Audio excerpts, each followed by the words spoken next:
first panel discussion. The topic of this discussion is creating the culture of innovation and driving it. With immense pleasure, I would like to invite the first panelist, Meghna Aparoy, Director India, Amazon. A business leader with rich experience of leading pioneering assignments across India and global markets. At Amazon, she is on a mission to transform the way India buys and sells online. Before Amazon, she spent a decade at Hindustan Unilever in various roles across markets. A big round of applause for Meghna Aparoy. Our second panelist is Krishnan Vaidyanathan, General Manager of Human Resource at Asian Paints and alumnus of Accelerate Jamshedpur. Krishnan joined Asian Paints in 2002 from campus. In a career spanning over 17 years, Krishnan has held multiple leadership roles across supply chain and HR. Please welcome Mr. Krishnan Vaidyanathan. Our third panelist is Sunny Sharma, Head Sales and Marketing, HR, RB Health and Talent Acquisition South Asia at RB. Sunny graduated from TIS Mumbai and started his career with P&G. He has worked across various roles in HR domains spanning from business partnering, manufacturing and operations, and employer branding. Our fourth panelist is Imrana Sheikh, HR Head India and South Asia at Johnson & Johnson. She leads the company's HR strategy for all four business sectors, namely consumer, medical devices, vision, and pharmaceuticals, with a special focus on organization design, talent development, capability, culture, and diversity and inclusion initiatives. She has a rich experience of over 25 years. Please put your hands together for Imrana Sheikh.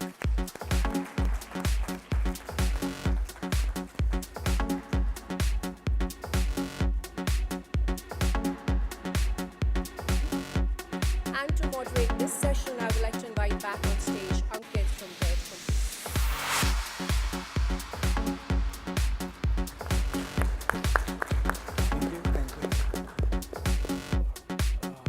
Thank you so much for joining in, and thank you so much for accepting the invite. It means a lot to Dare2Compete and me personally.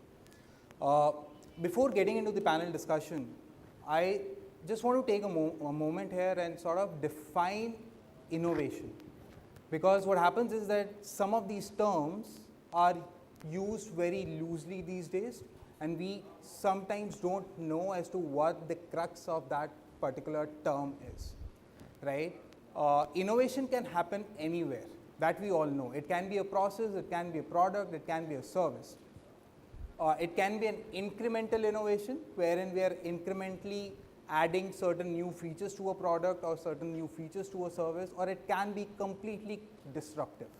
We have had examples of disruptive innovation as well, and everybody knows it, right?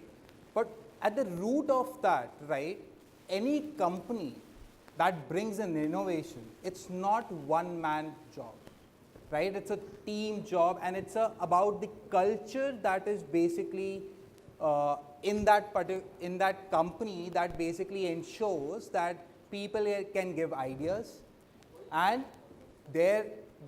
those ideas are evaluated for their feasibility aspects, are made commercial so that company earns money from it. The whole discussion that we'll be doing here would be around how do we basically create that culture of innovation internally in an organization. For me, there are two strong pillars. When I say pillars, two strong teams in any company that basically creates that culture. Because when we are creating this culture, it needs to be, across divisions, across verticals. So I think HR is best poised to actually take that initiative forward. And I know we were having an offline chat with Krishnan, and he disagrees with me, so we'll wait for him to respond. And the second team that we think is the business. And both need to co-create that culture rather than one team enabling it, right? So I'll first go to Krishnan because he was basically of the opposite opinion, and then I'll come to each one of you as well. Yeah. Can you hear me? Yeah. Yeah. Thank you, Ankit, for the opportunity. I think I'll just straight away get into the discussion and maybe then kind of dive in. So at least in my head and what I have seen kind of play out in terms of innovation, it all starts with somebody standing up and saying we want to achieve something, right? As an organization, we say that we have to change from a paint company to a decor company, for example, right? We want a shop floor which is lights out. If you have heard of lights out manufacturing, you don't have you don't have any people on the shop floor, right? So there are these objectives or ambitions or goals that get kind of set out, right?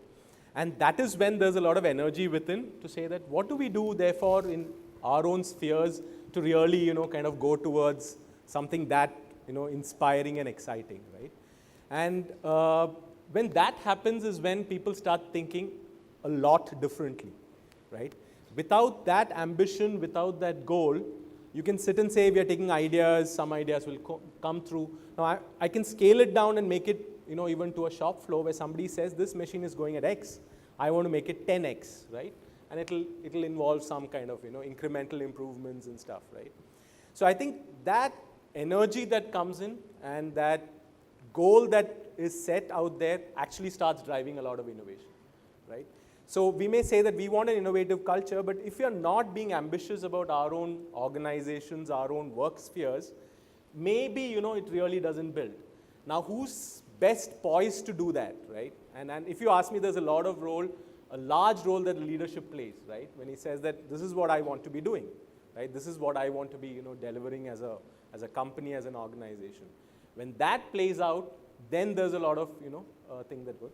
Of course, HR plays a role of holding the fort in that sense, saying that there is a culture that is there and how do we build it, what are those systems, processes, what are those elements that we can drive in. So that's where I was kind of coming in saying that I don't think HR sitting in a cabin can come out and say I want an innovation culture here. It doesn't work. You need to have ambitious targets as an organization and say I want to kind of break the ice, and that's when things really start opening out. At least that's the thought. Sure. Yeah. Sunny, any thoughts? Just to build further, I think that was beautifully summarized. That's where the starting point lies. And once you have a very audacious goal, and that's what we also truly believe in RB, is to set audacious goals. Because once you have a very stretching and audacious goal in place, and with limited set of resources, you'll always look for innovative ways of doing it. Because doing the same thing better will actually not help you achieve the target. And in that process, with the support of the leadership, the business, and when I say business and leadership, it also includes HR, because we cannot see both the functions operating differently. How do you really encourage the culture of making mistakes? Because once you set up a very audacious goals, you'll have to try out different things because you don't know how to achieve that particular target. But in that process, how do you encourage people to make mistakes, try out different things, and don't penalize people if in case they don't hit the bullseye in the first time. So that's a big thing. So try out 10 different things. That's what we truly believe as an organization. Try out 10 different things. Even if you fail in 5, that's fine. But if you are successful in 5, that's the strong point for you to kind of achieve something very outrageous. And from the mistakes that you have learned, learn it so that you don't kind of repeat the same thing again. So that becomes more like a virtuous cycle versus a vicious cycle. And once you see that happening day in and day out across different parts of the organization, across different functions and levels, that's when it kind of starts getting imbibed in the culture of the organization, because that's what everyone then starts seeing, and it becomes very contagious. Once you see people doing well, trying out different things, failing, succeeding, and that getting awarded, both the failures and success, I think that becomes quite contagious in the organization. Everyone wants to be a part of that particular chain, versus sitting on the fence and saying, I don't want to try out something different because I'm quite afraid of the failure that can come along with it. So I think the starting point is definitely as what he summarized, but then how do you kind of further take it forward through setting up a culture which encourages people to try out different things and fail becomes quite important. Okay. Imrana, I mean, I would want you to dive into the aspects of how to getting into that culture globally. Okay, in terms of, it's very easy for us to basically get into those smaller sort of mindsets and sort of channelize energies in smaller teams or so. But working at such a huge scale, and that too globally across markets, right? How do you drive that? Okay. I think this is such an interesting question, and I was just listening to what Krishnan seeded as how can you be a purposeful employer? I think it starts from there. What's the purpose that you stand for? And at Johnson & Johnson, we take great amount of pride in our foundation, which is Credo. And Credo basically helps us define the boundaries within which we as an organization want to make an impact. So whether it's patients first, it's our doctors, our nurses, our employees, our communities, and our shareholders. And by shareholders comes last in our definition. So what happens is it becomes like a North Pole star. So your decisions around in the organization are, whenever in doubt, you kind of look at Credo and answer for yourself that, okay, this is what I would choose to do, because that's how the shared value of the organization is. So one is about the foundation. Second is about what are you what is the nature of your business. We are in a business of transforming lives through innovation. And anybody in India, because we've been existing for 71 years, you generally associate Johnson's with babies. And yes, that's been the largest part of our business, but we are into medical devices, we are into pharmaceuticals, we like to believe that we aspire to be a 131-year-old startup. Now, there is that vision. So how do you balance between what got you here and also know that what got you here will not get you there? So it's a constant effort to make sure that you don't lose your core values, at the same time stand true to your purpose, and make sure that this language is just not on paper, but it's translated into behaviors. And hence, it's not an HR world, it's the organization world, where HR plays a catalyst or a facilitator role. So leaders are held responsible for having the culture, because every leader in the workplace creates a subculture in the team that they operate. And if all these leaders of different sub-teams are able to speak and live up to the common language and purpose of the organization, only then can you say, I'm a purposeful, driven, innovative organization. Thanks. Meghna, so I wanted to pose this question a bit differently into, let's say, if we can basically talk about how you're driving the culture in the digital economy, right? And possibly you are from business, not HR. So just tell us as to, from the business point of view, what are those enablers? Sure. So I think that I very aligned to all the things that the people on the panel have said, that it begins with the mission that you're out for, and that being very energizing and very engaging, and that being, let's call it, the first platform for innovation. So when people think big, as we call it, as our leadership principle in Amazon, we want to be the earth's most customer-centric company. Now that just opens up your mind. Like when you wake up and say, as an earth's most customer-centric company, what will I do? It's already massively enabling. Yeah? And starting from that point, and you would have heard Amazon in the past being called as an everything store, but I think now it's slowly being like an everything company. So it's not just shopping, but it's about video and Prime Music, the way we read books. I'm sure most of us use like the Kindles. You have Alexa at home and its voice, and we have this fascinating Amazon Go store where you can walk in and walk out and it just charges your credit card. So I think one of the things which permeates through, and while we here are in the Amazon India business, I think the fabulous part is this culture of innovation, that it's not one person innovating anywhere. It's not one person sitting and coming up with something and everyone else just executing it. We believe that in the digital world, everyone knows a lot. So I have a 10-year-old daughter. She is much more comfortable with Instagram than I am. So I wouldn't have believed that me as a 10-year-old would have taught my mom or my dad anything. That's what I believe. But if I look at my daughter and I go back home and I'll ask her, how do I do this? And either she already knows it, or in a few minutes we'll just figure it out. So with that mindset, I think as the world is becoming more digital, and I don't think it's only about digital companies like Amazon. Obviously, it's at a different league in terms of how fast we need to innovate. But digital now permeates every single company, every single industry, the way we do consumer experience, to technology, to manufacturing, to anything, right? So in that ecosystem, I think 2-3 parts to it. The first part at Amazon which we use is the lens of the leadership principles, where one of it is about customer or consumer obsession. So it's just think everything customer backwards. What do they want? What will make it a delight for them? The second thing is this ability and encouragement to think big. Now, it's easy to say, like I think Sunny also mentioned, and I fully echo that sentiment. It's nice to say, you know what, take risk and it's all right. But it's more important what you do when someone fails. How do you react to it? Because that is where the cookie crumbles. And one of the fantastic things that I have seen at Amazon is every month we do monthly reviews or documents that we would present. And we are asked to call out the misses of the month or of that cycle. We also call out hits, so we recognize that too, not to say we don't do good stuff. But we have an unwritten rule which says that the number of misses that you share is greater than the hits. And the beautiful part doesn't end there. When the miss is shared, and I've spent about a little over 4 years at Amazon, there's never been an instance when someone says, gosh, you goofed up. It's always been about, okay, what did we learn from that? What is the mechanism that we have put in so that we don't repeat this again?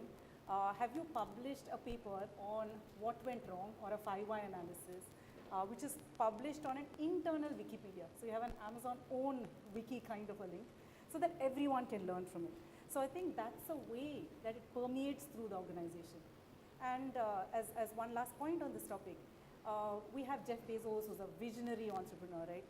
But while he is based in our Seattle headquarters and doing fascinating things, I think for the organization to get to where it is, we need like mini Jeff Bezos. Every one of us has to think like that. And I think some of these enabling ecosystems help. In that, this is a beautiful partnership between HR and business. It's not one or the other, because I think the HR folks and the HR leaders, all of you people on the panel, are the ones who show us what is best practice. They will be externally oriented in terms of saying what's going on out there in the world, what are the ways in which transformation is happening. They're also very good lenses of showing us a mirror. You know what, you're saying you support innovation, or you're saying you support risk-taking, but this is what the team is saying, this is what the voices are.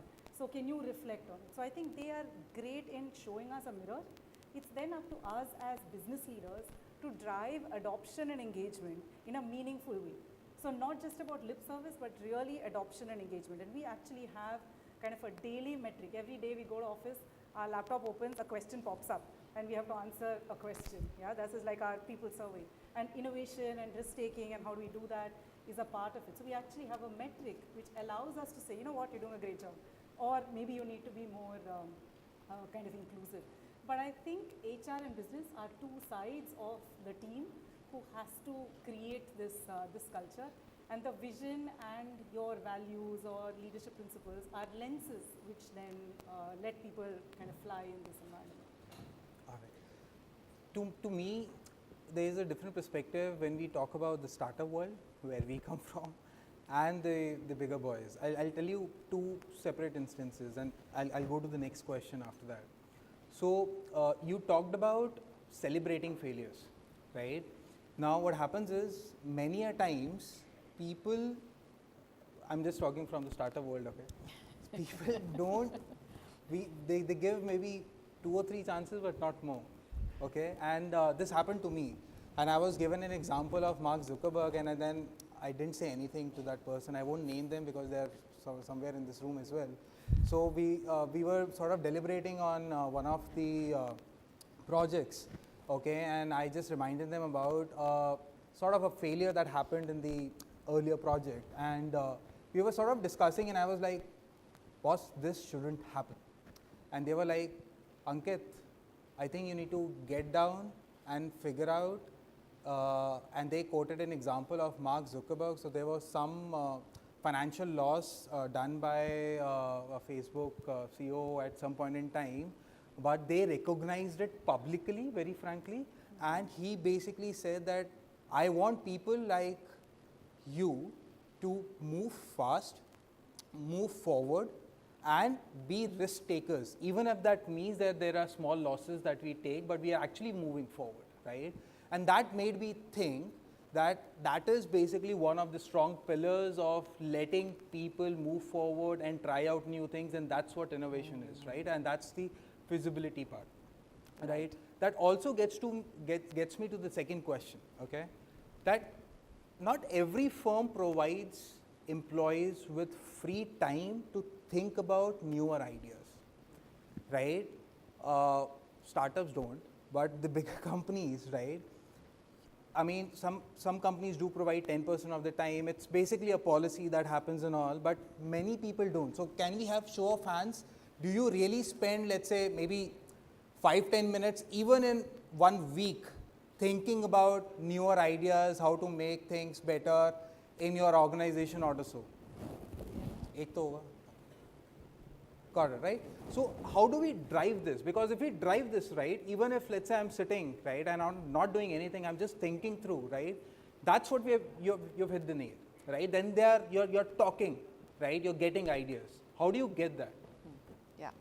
So I think I was very happy to see in the audience there were many people that raised their hands, and it's good to hear, good to see this kind of a culture, setting in most organizations. So how we do it, I'll probably first talk about 2 business examples, and then I'll go into the employee examples. And there's a context why I'm talking about business examples. So one, we basically, while we are healthcare companies, but we have tie-ups with companies like Google, companies like IBM, HP, Apple, and on variety of spaces, which is integration between digital as well as health. Right? So that's one. So there are employees obviously who work on those models, innovative models, which doesn't come to your mind when you think about conventional life science organizations. That's one. So there are employees that are making sure that it happens. Second, we have something called J Labs, which is a ecosystem that's provided to any startup that wants to do, set up business, but probably doesn't have the financial or the operational bandwidth to manage. So we nurture these startups. So we have about 180 right now. These 180, out of them, 9.4 billion funds have been raised by these companies. There are 5 IPOs, and 71 of these companies have some kind of a tie-up with us. So it's a no string attached model. And we have 9 such J Labs, starting from San Diego to Shanghai, right? So we have been, so as an organization, we value innovation, and we value people thinking beyond convention. Again, there were a set of employees that decided on this model and actually have brought it to a level it is today. Now coming to our employees, we have something called bust hierarchy. So what we do is in that, any employee can contribute big or small idea, and these ideas are voted. So it's like employees will itself vote for these ideas. The ideas that have got the maximum vote get a chance to present and get it converted into an implementable format. So that's one thing that we do. The other thing we realize is that it starts with your mind first. So we work a lot around unconscious bias. So innovation gets killed many a times at the early stage, and we don't want to do that. We want to kind of create a very inclusive workplace where all kinds of ideas, however, and that's where the real breakthrough differentiated ideas come from, and we don't want to nip it in the bud. So we focus a lot on unconscious bias. We bring in Banerjee, Professor Banerjee from Harvard University. He worked with us on creating something which is very customized to our environment. And it's not just a program, or it's not just some workshop you attend and you forget about it. It becomes a part of your language. Plus we have something called employee resource groups, where employees come together for a cause that they are passionate about. So there are employees that have come together in different, for different things like mental health, whether it is got to do with neurodiversity, whether it has got to do with gender diversity, whether it's got to do with LGBT. So it could be in different formats. Employee resource groups come together, they ideate, and then they become brand ambassadors for that particular cause. So we have about more than 260 such ERGs. So they also fuel different thinking and help us eradicate biases which comes in the way of your innovation journey. Okay, nice. Sunny, at RB, right, how do you evaluate newer ideas? So employees would be giving ideas, right? How do you evaluate them? And I mean, how do you ensure that this can be commercially driven and this cannot be commercially driven, right? If it cannot be commercially driven, right, it is also imperative to basically I'm not saying handhold them, but sort of give them some sort of a recognition to get that idea and maybe try out something. See, again, first and foremost thing is when you are giving an idea in the organization, it has to be something that's self-sustainable over a period of time. Otherwise, the idea will fizz out at some point in time. Because we agree or not, as an organization, we have to be profitable at the end of the day, and the ideas have to be supportive to build and grow the organization and the business. At RB, I would like to kind of call out, there are two facets to it. First is there are certain things that we do structurally. Like for example, on each of our key brands, we have innovation teams that work globally, which are part of our global corporate office and specific large markets, which think ahead of the curve. Like for example, in Dettol, thinking ahead of the curve that what is it that you will be innovating next to capture a larger base of consumers, and at the same time coming up with new category in itself. At India level specifically, the CEO, the way he approaches it is, there is a certain portion of fund that's only kept aside for path-breaking ideas. And while in HR, I'm not supposed to only give ideas which is innovative in the space of HR, anything related to business, but at the end of the day, it has to make some kind of business sense associated to it. That's the structural part of it. The second part of it, and to kind of really make it sustainable, at the end of the day, it has to be associated with the work that we do day in and day out. In my job and in my overall scope and responsibility, how do I innovate and do things differently over my under my large responsibilities is important, because every time if I start thinking about different avenues which is not related to my work, then obviously it kind of puts an extra pressure also on the individual to kind of go out of the way and think about something new. But whereas in our current scope itself, there's so many opportunities to innovate and come up with brilliant ideas. Coming back to the second part of the question in terms of how do we evaluate the idea. The only lens that we put behind evaluating an idea is one, whether it's sustainable or not from a financial standpoint, and whether it ties to the purpose of the organization. Because no matter how strong an idea is financially, if it doesn't tie to the overall purpose of the organization, then it's something which we would not want to pursue. Second thing is, in terms of whether it really impacts and improves the lives of the people, not only externally, but internally as well. And if that is one of the options by implementing the idea, those are the two lenses that we look at. So one is structurally, how do we really want to drive the ideas, and how do we integrate the entire culture of doing innovative things in the current scope of the individual, because every time you can't really kind of take a step back and think about the larger scenario. It really becomes difficult when you have to drive so many priorities in the organizations at the end of the day. Thanks.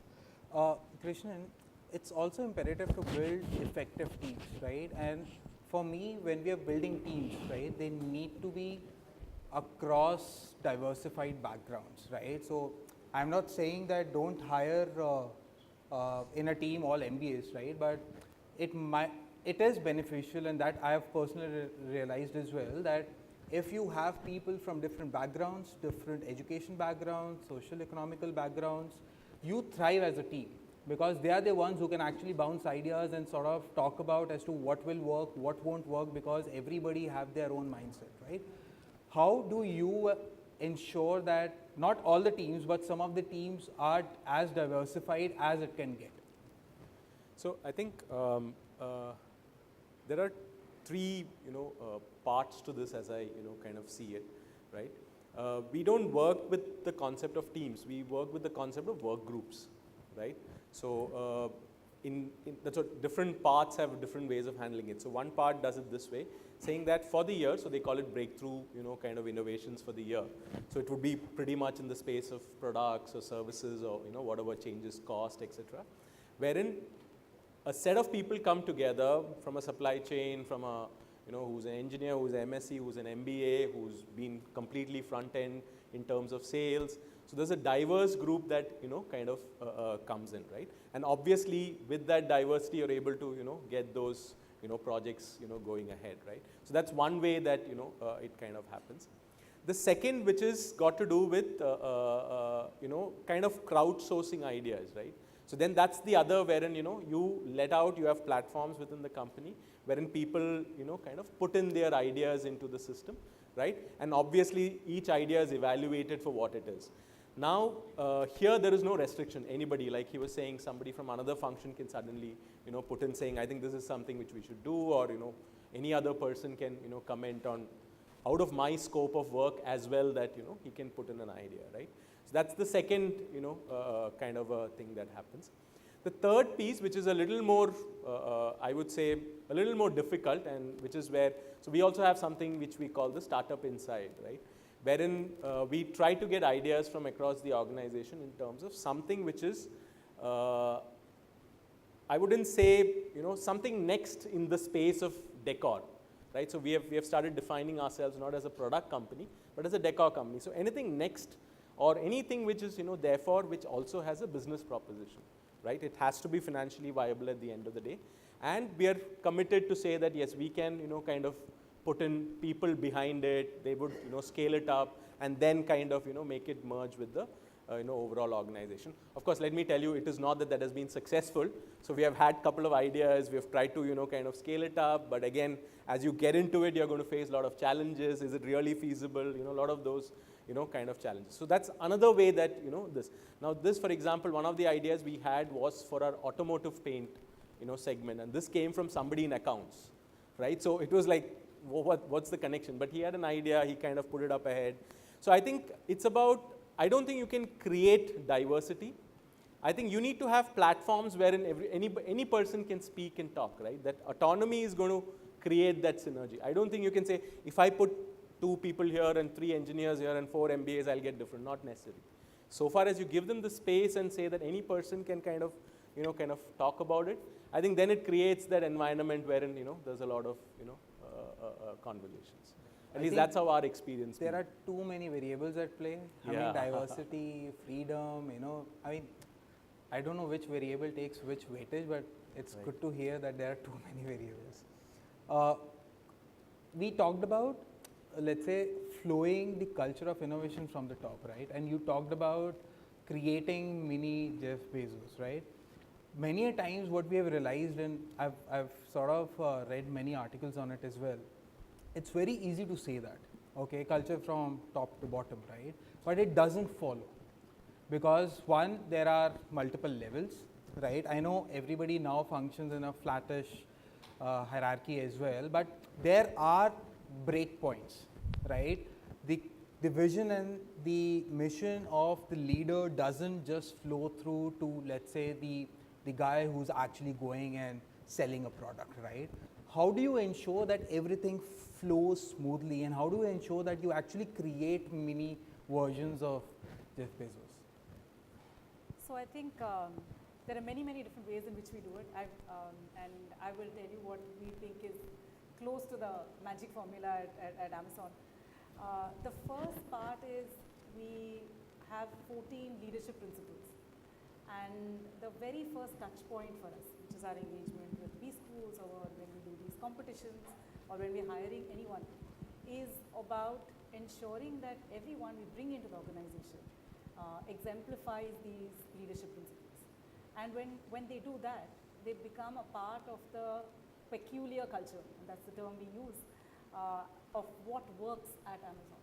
So you may be a wonderful person, an expert in many different fields, but unless you are naturally exhibiting the leadership principles. Now, of course, some of them you'll already be spiking at, some you'll maybe need to learn, but the starting point already exists, the platform already exists. So I think that is really the first touch point. So when we get a person into the organization, it doesn't matter if they have just finished B school and coming and joining us, or people like me who are mid-career recruits, or people like Amit, our country manager, who's been here for like 20 years. I think one thing that binds us all together is that same lens when we are faced with a problem or looking at an opportunity. So I think that would be different for each organization, but becomes a very critical enabler. So you're starting right. Now, of course, once you start right, the next thing is what are the mechanisms which you have in place to allow that to flourish, for us to be able to encourage it, motivate it, inspire it on an everyday basis. So I think we have what we call mechanisms on both sides. One is a formal process to encourage innovation, or in our case, even invention, which is we have an annual planning process which we spend many months over, and that annual planning process is not just for the next year, it's about the next 5 years. So when you put that goalpost of 5 years, it allows you to unlock opportunities which are more immediate, but it doesn't stop you from innovating and thinking really big about what's going to happen in 3 to 5 years. And through that process, that is the formal work groups coming together, team members, cross functions, lots of conversations. There's no right or wrong, because once you say the goalpost is 5 years, people just become more comfortable with putting big ideas out there. So I think that is the formal process. We are also very comfortable in the digital world to be able to break things down into pilots. So if someone says, sign me a $10 million check, you'll be like, very. But you could say it'll cost you 10 million finally, but give me a teeny part of that and we'll be able to try this out. Let's see how this works. So I think that would be one of the very, very big things that we do. Two other things that we do is we also run an annual, what we call Think Big competition. So that galvanizes kind of across the company, and everyone is encouraged to just share their ideas. So you have ideas pouring in from all over the company, across the world. There is the voting mechanism, there are awards, all of that stuff. But around that moment in time, everyone is thinking about, oh, you know what, I have this idea, what do I do with it, right? That's something which all of us maybe think about. We don't sit down and actually put that idea down. Or we wonder, okay, I'll write the idea, but who's going to read it? So here is that unlocking opportunity, and it's, people can do it as an individual, they can get together as little groups, whatever that may be. So I think that then gives us a massive pile of ideas. And that also feeds into this process. So for example, I lead the grocery business, and it could be that, you know what, Meghna, there are these bunch of grocery ideas which have come through, have a look at them, maybe it'll inspire your thought. So that's the second mechanism. And I think the final one is what we call staying customer backwards. We have something called a press release.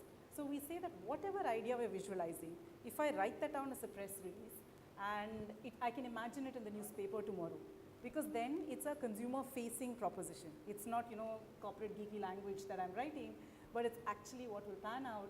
And if the end customer, it could be me, it could be you, my mom, my daughter, whoever, will feel excited about it, right? So we have this press release which anyone can put one together. So, and this is my personal story. When I joined the company in early 2015, we didn't yet have a grocery business. About a month or so in the organization, I'm like, you know what, I think we can do something about exploding this market. And I was just told, there is this press release, why don't you put one together? So what started out then as, you know, in a month's time, a 2-page press release, today is one of our big verticals at Amazon.